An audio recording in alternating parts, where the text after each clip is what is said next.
पुलाची शिरोलीत अज्ञाताने हिंदुत्ववादी पदाधिकाऱ्यावर रिव्हॉल्व्हर रोखल्याने खळबळ. गावात मोठी तणावपूर्ण परिस्थिती. पुलाची शिरोली येथील बजरंग दल जिल्हा विभागीय संयोजक निलेश शिंदे यांच्यावर पुणे-बँगलोर महामार्गावर असणाऱ्या सेवा रस्त्यावर सांगली फाटानजीक अज्ञात व्यक्तींनी रिव्हॉल्व्हर रोखून धमकी दिल्याने एकच खळबळ उडाली आहे.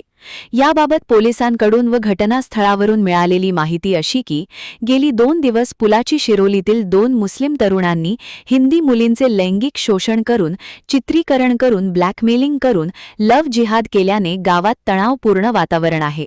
मंगळवारी या घटनेचा निषेध व्यक्त करण्यासाठी शिरोली गाव बंद ठेवण्यात आले होते. आज गावातील एका मंगल कार्यालयात आंदोलनाची पुढील दिशा ठरविण्यासाठी हिंदुत्ववादी कार्यकर्त्यांची बैठक सुरू होती. पण निलेश शिंदे हा या बैठकीस अनुपस्थित होता. तो या आंदोलनासंदर्भात चर्चा करण्यासाठी कोल्हापूर येथील वरिष्ठ पदाधिकारी यांच्याकडे गेला होता. तेथून तो परत पुलाची शिरोलीकडे येत असताना 2 मास्क घातलेली अज्ञात युवक त्याचा पाठलाग करत होते. निलेश हा पंचगंगा नदी ओलांडून सेवा रस्त्याने सांगली फाटानजीक आला असता त्या पाठलाग करणाऱ्या अज्ञात युवकांनी निलेश याच्या गाडी आडवी मारून थांबविले. त्याच्या दिशेने रिव्हॉल्व्हर रोखत "तू लय पुढे पुढे करायला लागलास, तुला जिवंत सोडत नाही" अशी धमकी देऊन पोबारा केला.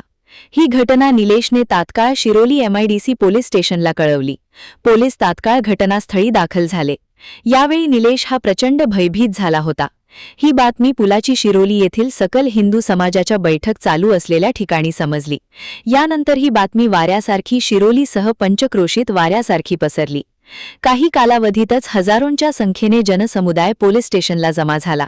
यावेळी हिंदुत्ववादी कार्यकर्ते प्रचंड आक्रमक झाले होते. जमाव ऐकण्याच्या मनस्थितीत नव्हता. त्यामुळे पोलीस स्टेशन बाहेर व गावात प्रचंड तणाव निर्माण झाला होता. ही घटना समजताच करवीरचे उपविभागीय अधिकारी सुजित कुमार क्षीरसागर यांनी पोलीस स्टेशनला धाव घेतली. त्यांनी जमावाला शांत राहण्याचे आवाहन केले. कायदा व सुव्यवस्था राखण्याचे आवाहन केले. पण जमाव ऐकण्याच्या परिस्थितीत नव्हता.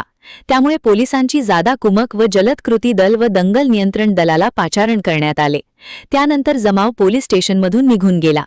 घटनेचे गांभीर्य ओळखून प्रशिक्षणार्थी पोलीस अधीक्षक आरांशा यादव यांनी पोलीस स्टेशनला भेट देऊन घटनास्थळी व शिरोलीतील प्रमुख चौकाची पाहणी केली.